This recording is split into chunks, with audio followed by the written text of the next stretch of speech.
அன்பு தமிழ் மக்களே வணக்கம். காசா இஸ்ரேல் பகுதியில் ஜாலியா சுத்திக்கிட்டு இருந்த என்ன வம்படியா சிரியாவுக்குள்ள கூட்டிட்டு வந்துட்டானே இந்த ஹிஸ்புல்லா பையன். அதனால சிரியா, இஸ்லான், லெபனான் ஹிஸ்டரி, ஜாகிரபி எல்லாம் படிக்க வேண்டியதா ஆயிப்போச்சு. இப்ப சிரியா ஈரான் கிட்ட உதவி கேட்குது. உள்நாட்டு யுத்தத்தை தாங்க முடியாம இப்ப உதவி கேட்குது. ஈரானால் உதவ முடியவில்லை. நானே இங்கே கடலை வறுத்து பீச்சில் விற்று பொழைச்சிக்கிட்டு இருக்கேன். என்கிட்ட வந்து உதவி கேட்குறிய? வேணும்னா பாகிஸ்தான்கிட்ட போய் கேட்டுப்பாரு. அவன் என்னை விட நல்ல நிலைமையில இருக்கான். எடுத்த எண்ணெயை விற்க முடியாமல் சோகத்தில் தாடியை வளர்த்துக்கிட்டு தேவதாசு மாதிரி நாய்க்குட்டியோட விளக்கு கம்பத்துக்கிட்ட உட்காந்துருக்கேன். என்கிட்ட போய் உதவி கேட்குறிய? இஸ்ரேலை அழிக்க நான் உருவாக்கின அத்தனை தலைவர்களையும் இழந்து கையறு நிலையில் இருப்பது உனக்கு தெரியவில்லையா அப்படின்னு கேட்குது ஈரான். இந்த ஹிஸ்புல்லா போர் நிறுத்தத்துக்கு சம்மதித்ததே இந்த இடைப்பட்ட நேரத்தை வைத்து ஆயுதத்தை பெருக்கி 60 நாளைக்கு அப்புறம் இஸ்ரேலை தாக்கலாம் என்பதனால்தான் அவர்கள் இதை செய்தார்கள். இந்த போர் நிறுத்தத்துக்கு சம்மதித்தார்கள். அதை அவர்கள் எதிர்பார்த்தபடி நடத்த இஸ்ரேல் விடவில்லை. தெற்கு லெபனானில் ஒரு சர்ச்சுக்கு பக்கத்தில் உள்ள ஒரு பங்கர் ஒன்றில் ஆயுதங்கள், உணவு, தண்ணீர், அம்யூனிஷன் எல்லாம் பதுக்கி வைத்திருந்தனர். அதை இஸ்ரேல் இராணுவம் கண்டுபிடித்து அவற்றை அழித்து விட்டது. இஸ்ரேல் அவர்களுக்கும் அங்கே சமாதியும் கட்டிவிட்டது. அருகில் உள்ள சர்ச்சையும் துளாவிய ஆயுதங்களை கண்டுபிடித்தார்கள். போர் நிறுத்தம் அறிவித்ததும் அப்பாடா நாங்கள் வீட்டுக்கு போய் பர்கர் வாங்கி தின்னுக்கிட்டு இருப்போம்னு நினச்சிங்களா? தெற்கு லெபனானிலிருந்து பதுக்கி வைத்திருந்த ஆயுதங்களை எடுத்துக்கிட்டு சிரியாவுக்குள்ள போக முயன்ற முயற்சியை இஸ்ரேல் முறியடித்து விட்டது. ஏற்கனவே ஆயுதம் ஏற்றி வந்த பயணிகள் விமானம் நடுவழியில் தடுத்து திரும்ப அனுப்பப்பட்டு விட்டது. அது உங்களுக்கு தெரிந்திருக்கும். ஹிஸ்புல்லா இஸ்ரேலின் மவுண்ட் டோவ் பகுதியை 2 மார்டல் ஷெல்லை வீசி தாக்கி சீஸ்ஃபயரை ஒரு முடிவுக்கு கொண்டு வந்தது. அதை பார்த்துக்கிட்டு இஸ்ரேலால் சும்மா இருக்க முடியுமா? உடனே இஸ்ரேலிய விமானப்படை 12 இடங்களில் ஏர் ஸ்ட்ரைக் நடத்தி ஹிஸ்புல்லாக்களை அழித்தனர். சீஸ்ஃபயரை மதிக்காதவனை மதித்து அவனையும் அதை மதிக்க வச்சோம் அப்படிங்கிறது இஸ்ரேல். லிட்டானி ஆத்து பக்கம் ஹிஸ்புல்லா வரக்கூடாது என்று அக்ரிமெண்ட்டில் இருக்கும்போது அதில் கையெழுத்து போட்ட ஹிஸ்புல்லா ஏன் அங்கேயே சுற்றிக்கிட்டு இருக்கான்னு தெரியல. பாவம், வயிறு சரியில்லையோ என்னமோ. ஹிஸ்புல்லாவை அக்ரிமெண்ட் படி கட்டுப்படுத்த வேண்டியது லெபனான் ஆர்மியின் கடமை. ஹிஸ்புல்லாவை லிட்டானி ஆத்துக்கு அந்தாண்ட கையை பிடிச்சி கூட்டிக்கிட்டு போக வேண்டியது லெபனீஸ் ஆர்மியின் வேலை. ஆனால் சீஸ்ஃபயர் வந்து 10 நாள் ஆகியும் லெபனீஸ் ஆர்மியே கண்ணில் படமாட்டேங்கிறானே. அவனுக்கு பதில் ஹிஸ்புல்லா தானே அங்கே அலைஞ்சிக்கிட்டு இருக்கான். அங்கே அலைகிறவன் எல்லாம் ஹிஸ்புல்லாவாக இருந்தால் கடுப்பு வரத்தானே செய்யும். அக்ரிமெண்ட் மீறப்பட்டால் இஸ்ரேல் தங்கள் தாக்குதலை ஆரம்பிக்கலாம் என்று அக்ரிமெண்ட்லேயே இருக்கு. நம்மால் அக்ரிமெண்ட்டை மீற முடியுங்களா? அதை மீறுவதற்கு அது என்ன துபாயில் போட்ட புரிந்துணர்வு ஒப்பந்தமா? சீஸ்ஃபயரை கொண்டு வந்த அமெரிக்காவும் பிரான்ஸும் இப்போ என்ன செய்வது என்று செய்வதறியாது முழிக்கின்றன. அதுக்கு இஸ்ரேல் நீங்கள் ஒன்றும் கவலைப்படாதீங்க, சீஸ்ஃபயரை எப்படி அமலுக்கு கொண்டு வரணும்னு எங்களுக்கு தெரியும், அதை நாங்கள் நடத்தி காட்டுறோம், நீங்கள் பார்த்துக்கிட்டு இருங்க அப்படின்னு சொல்லுது இஸ்ரேல். சிரியாவில் பல வருடங்களாக சிவில் வார் நடந்து கொண்டு தான் இருக்கிறது. அதை அல் ஜசீரா, பிபிசி மாதிரியான ஆர்எஸ்பி ஊடகங்கள் வெளியே சொல்லாது. இந்தியாவில் ஒரு கலவரம் நடக்கட்டும் உடனே முண்டி அடிச்சுக்கிட்டு ஓடி வருவானுங்க. கொஞ்ச நாளாகவே சிரியா ஒரு தமிழகம் மாதிரி அமைதி பூங்கா நாடு மாதிரி தான் காட்சி அளித்து கொண்டு இருந்தது. ஒரு மழை வந்ததும் தான் தமிழகத்தின் வாய்க்கால் பராமரிப்பு, நீர்நிலைகள் பராமரிப்பு, பாதாள சாக்கடை பராமரிப்பு, மழைநீர் வடிகால் பராமரிப்பு, சப்வே பராமரிப்பு என்று எல்லாம் பல்லிழித்தது. அத்தனையும் பல்லு செட்டு என்று காட்டி கொடுத்தது. அதே போலதான் சிரியாவில் அல்லப்போ குண்டுமலை பொழிவு காட்டி கொடுத்து விட்டது. தண்ணீருக்குள்ளே இருந்து நெற்கதிர்களை புடுங்கி காட்டிக்கிட்டு இருக்கிறானுங்க. பெங்கல் புயலை விட சிரியாவின் HTS புயல் பயங்கரமானதாக இருக்கிறது. சிரியா ரஷ்யா கூட்டு விமானப்படை தாக்குதலில் இனப்படுகொலையே இதுவரை நடக்கலை. அத்தனையும் வாழக்கொலை தான். இனப்படுகொலை என்பதே அங்கே இல்லை.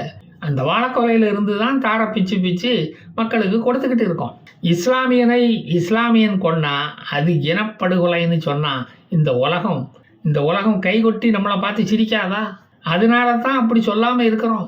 இப்போ பாஷர் ஆசாத் அரசாங்கம் ரிபல்ஸ் குரூப்பும் சலாஃபிட் ஆர்ம்டு குரூப்பும் அல் நஸ்ரா ஃப்ராண்டும் Syrian revolutionary and opposition forces, Syrian national council, Syrian democratic council எல்லாத்தையும் கூட்டி வச்சு அமர்ந்து பேசி ஒரு முடிவெடுத்து கூட்டாட்சி போட்டால் தான் பிரச்சனை இப்போதைக்கு தீரும். இல்லைன்னா காட்டாட்சியை தொடர வேண்டியதுதான். பாசர் ஆசாத் அரசாங்கம் அலவைட்ஸ் என்ற இஸ்லாமிய இனத்துக்கு ஆதரவாக செயல்படுகிறது.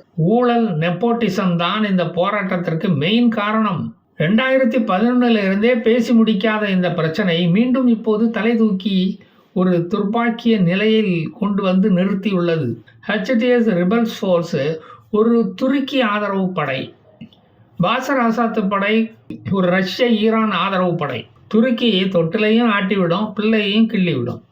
அப்படிப்பட்ட ஒரு பரோபகாரி. 2011 உள்நாட்டு கலவரத்தில் 5 லட்சம் சிரிய மக்களை பலி கொடுத்த பிறகும் இந்த பிரச்சனைக்கு முடிவு காணாமல் இருந்தது யாருடைய தப்பு?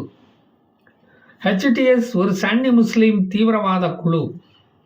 ஹிஸ்புல்லாவும் அதே மாதிரி தான், சன்னி முஸ்லீம் குரூப் தான். இப்போ அவங்களுக்குள்ளேயே சண்டை, ஒருத்தன் அடிச்சுக்கிறான். இதுக்கு பேர் தான் இஸ்லாமிய சகோதர தத்துவம். இதுக்கு ஆதரவு ஈரான். விளங்கிடும்யா இஸ்லாமிய மிடில் ஈஸ்ட்.